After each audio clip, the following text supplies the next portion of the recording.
Can we observe, doesn't matter what it is, without the word, without the naming, without the remembrance? You see? Can you do it?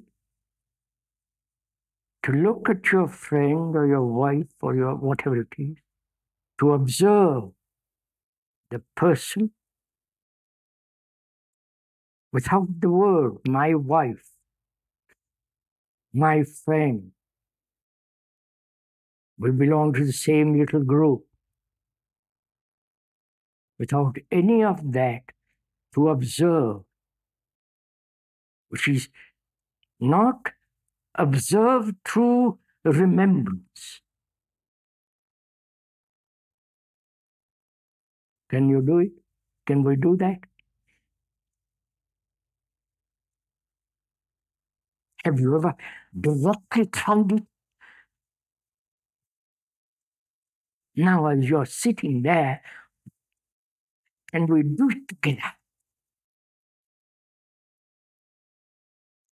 That is, not only look at the person without name, without time and remembrance, and also at ourselves. You understand? The image that we have built about ourselves, the image which we have built about the other, to look at that image without any, as though you're looking at it for the first time, looking at a rose for the first time.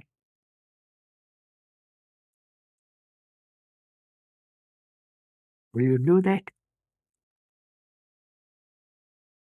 That is to learn to look.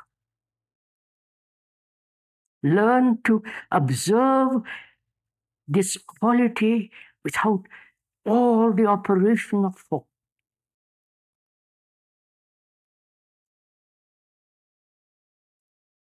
Don't say it's not possible. So it's like going to a professor, not knowing your subject, his subject, but you want to learn from him. I'm not your professor. You want to learn from him. So you go to him and listen. You don't say, I know something about it, or you're wrong, or you're right, or I don't like your look. You listen. You find out. And as you begin to listen sensitively, with awareness, you begin to discover whether it is a phony professor with a lot of words, or a professor that has really gone into the depth of himself. You understand? Now, can we together so listen and observe without the word, without remembrance, without all the movement of, which means complete attention. Like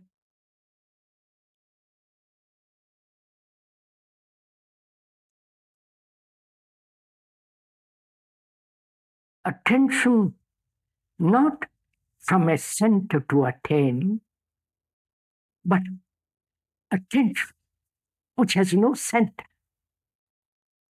Of course, if you have a center from which you are attending, that's merely a form of concentration. But if there is no center, but you are attending, which means you are giving your complete attention, in that attention, there is no time. Right? I want to say this. I'm listening. Suppose I'm listening to you. You're telling me a story.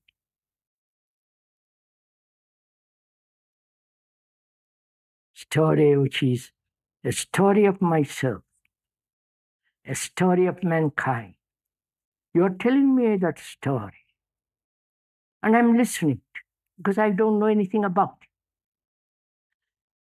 But as I'm listening, not only to what you are saying verbally, to communicate what you think, but in that very sensitive attention to listening, I am not only listening to the words, but I've gone beyond the words. I'm capturing the depth of the meaning of what he's saying.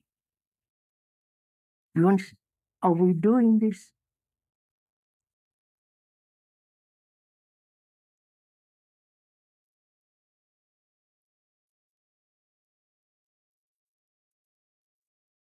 Look, many of you, unfortunately or fortunately, have heard the speaker for many years.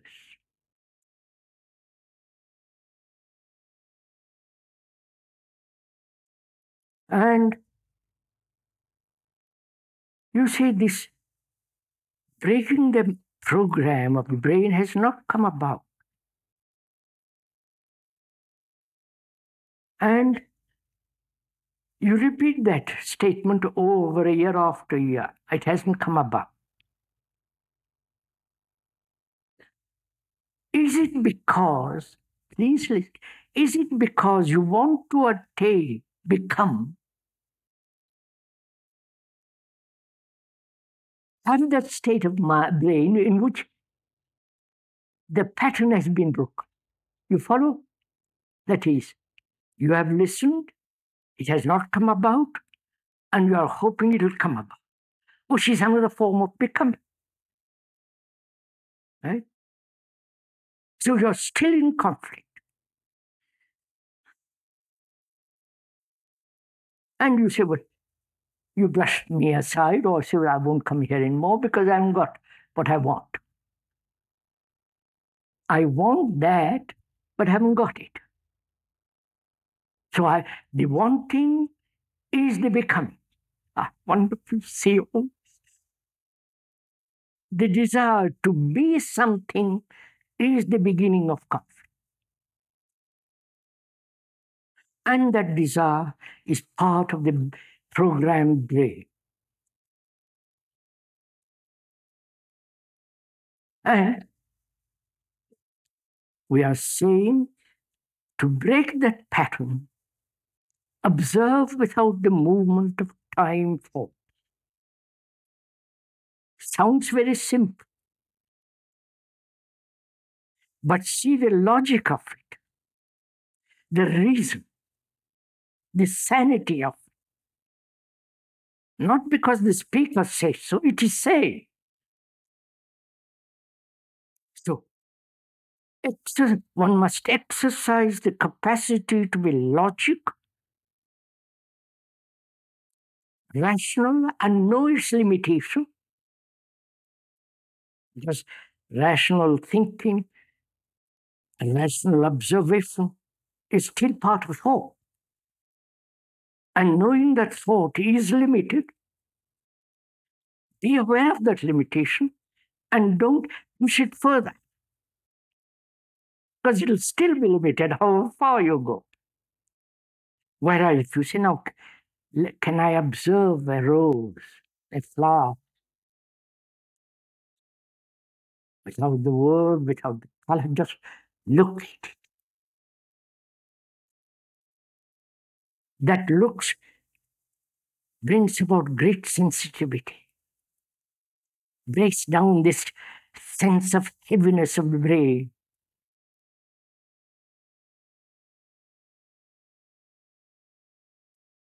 And gives extraordinary vitality. Because thought has its own energy through conflict. Obviously. But there is a totally different kind of energy when there is pure perception.